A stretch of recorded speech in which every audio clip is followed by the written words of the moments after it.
Come on, girl. Well, it's spring. I know that it doesn't look like it, but I can assure you that it is. I can feel it stirring in my soul. And one of the things that brings me out of my hibernation in the wintertime is that ability to be outside cooking. Today, we're gonna take a drive to Conscious Carnivore in Madison and pick up some Berkshire pork chops from a farmer named Zen Miller.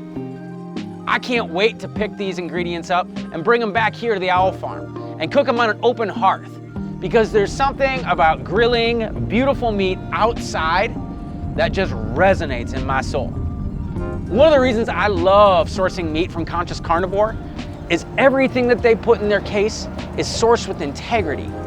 There's an ethic that goes around humanely raising these animals and actually honoring them when they hit our plate. Hey, Sam. How you doing? Good, man. How are you? I'm doing well. Awesome. I'm going to put this in the back, okay? That sounds great. Thanks a lot, brother. You're welcome.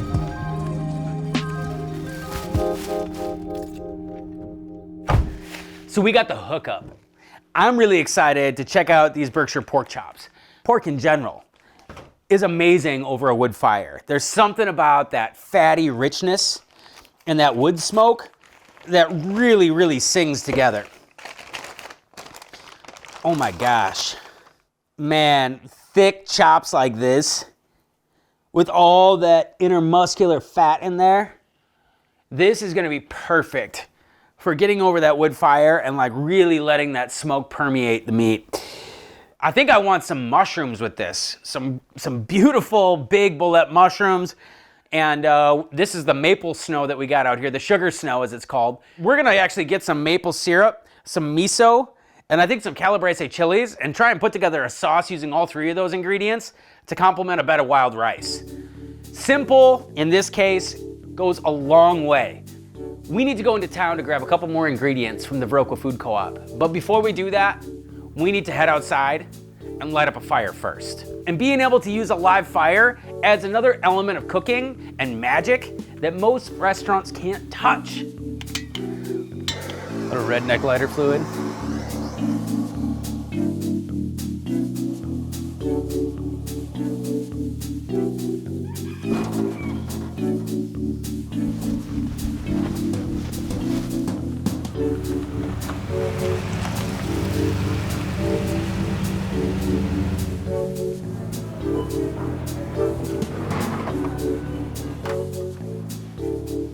These are king trumpet mushrooms. These are USDA organic. They do come from California, and you know, as much as I love to keep everything in the Midwest, I gotta say that these are excellent. One of the things that I love about these is like basically splitting them in half and scoring them with a crosshatch and then searing them.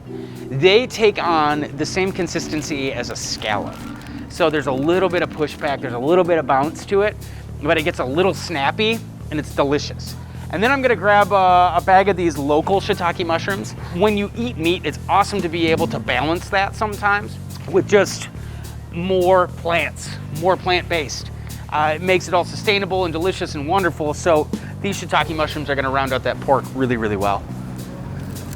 A little bit of garlic, always with the garlic. This time of the year when we're in that transition between winter and spring, anything green goes a long way on a plate. So we're gonna use our friends at Deep Rooted. They grow these amazing microgreens, and I like it because it's just a little bright hit of sunshine, a little snap on that plate. I'm gonna grab just a little bit of wild rice quick.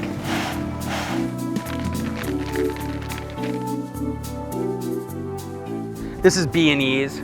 Most people are relatively familiar with these guys, but the bourbon barrel aged maple syrup, it's really fantastic. This stuff is worth its weight in gold. One of the things I love about the Viroqua Food Co-op is the fact that it provides an opportunity for lots of small makers and gives them a connection to the community. This place is more than a store.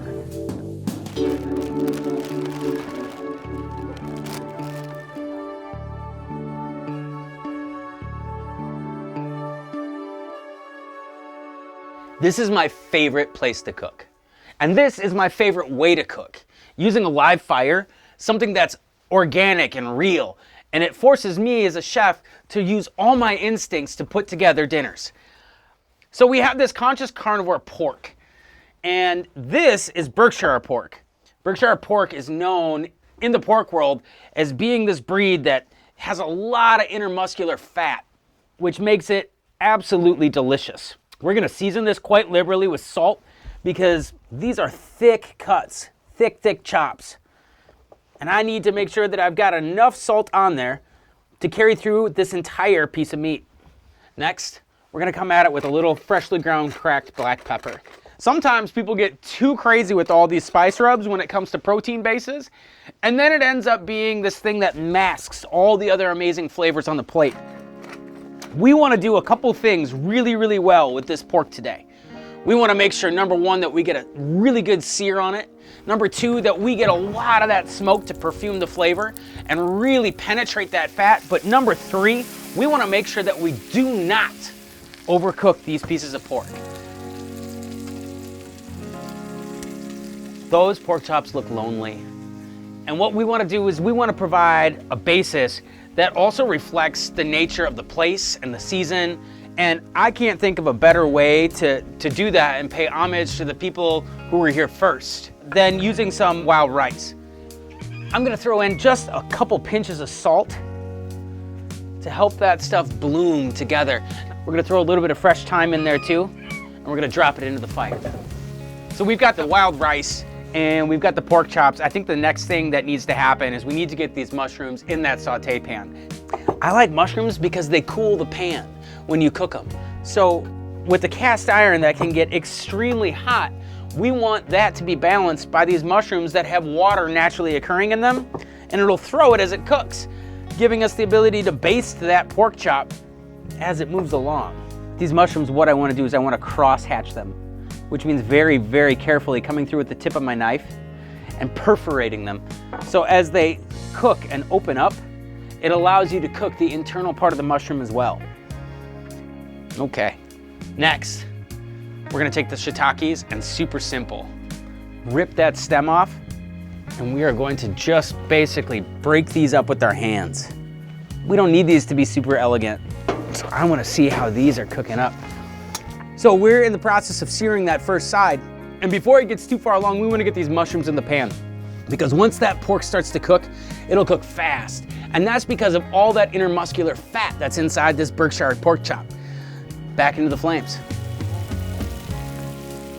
Yeah, listen to that pork, oh, it's singing. For the last part of this dish, I wanna create a sauce that really balances a lot of the nuances that we have going on here. So we're gonna put together a really simple miso, maple, and calabrese chili sauce. What I wanna do is add a little bit of water, just enough so I can dissolve that miso.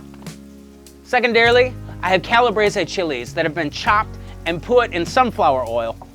We're gonna add that into that right there. We're gonna drop in miso. Now this is white miso, and the thing that I love about miso is it's alive.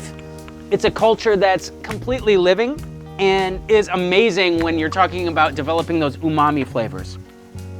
Beanies, trees, bourbon, barrel-aged maple syrup, made right here in the dripless, right into that sauce. We're gonna throw just a shot of salt in there and a little bit of fresh thyme, and let's get this on the heat. Yeah. We've got some nice caramelization right up on that fat crust. That's beautiful golden.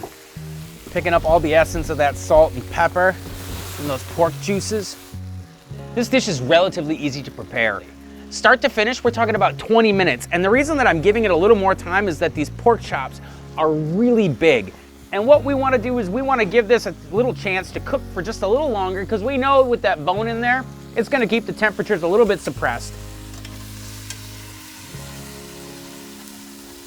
So we've taken the pork chops out of the fire and we're letting them rest right now on top of this bed of mushrooms. One of the things that's happening is as this pork cools, it's relaxing. And that allows the flavors and the temperature to more evenly distribute throughout the piece of meat. So as we wait, the wild rice is gonna finish cooking. We're gonna take and start to put this on our plate. We've got a little bit of that rice and maple water here, and that's okay. I'm gonna come in now with these beautiful mushrooms. Don't want to miss out on any of those bad boys. And last but not least, my roasted pork chops. So we have this maple miso calabrese chili right over the top.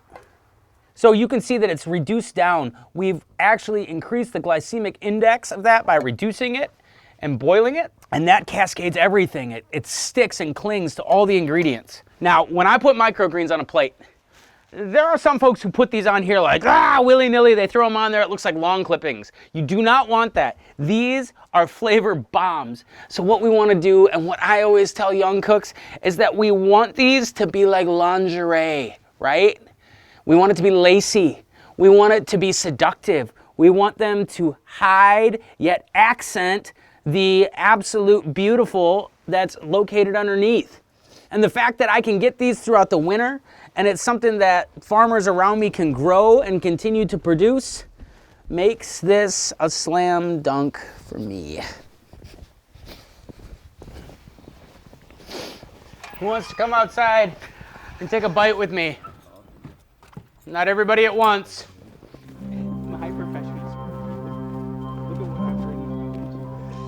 Cut up a little bit of this pork chop. You ready? It's the money shot. That's exactly what I'm talking about. You see that? It's like almost iridescent right there. Ooh, girl. How would you feel if I fed you, Ben? Can I feed you a bite? Nope. Why not? Now I'm gonna set up this bite. This is gonna be the perfect bite. Are you ready? How many spit takes do we get? You get no spit takes, you jerk. Only a chef's kid asks how many spit takes he gets. What do you think? Was that the enthusiastic thumbs up, or was that like the, meh? It's sweet, that pork naturally is sweet. The maple really accents that. There's a little subtle hint of chili, that wild rice and mushroom, and that screams comfort food. What do you taste? Smoke. A little bit of smoke. I'm losing it now. Yeah, this is a rarity. Ben's at a loss for words. Well, I guess we can take the rest of this inside while you try and discern what it is your palate's figuring out for you. But this has been fun. Cheers. What's your head? Ooh, so close.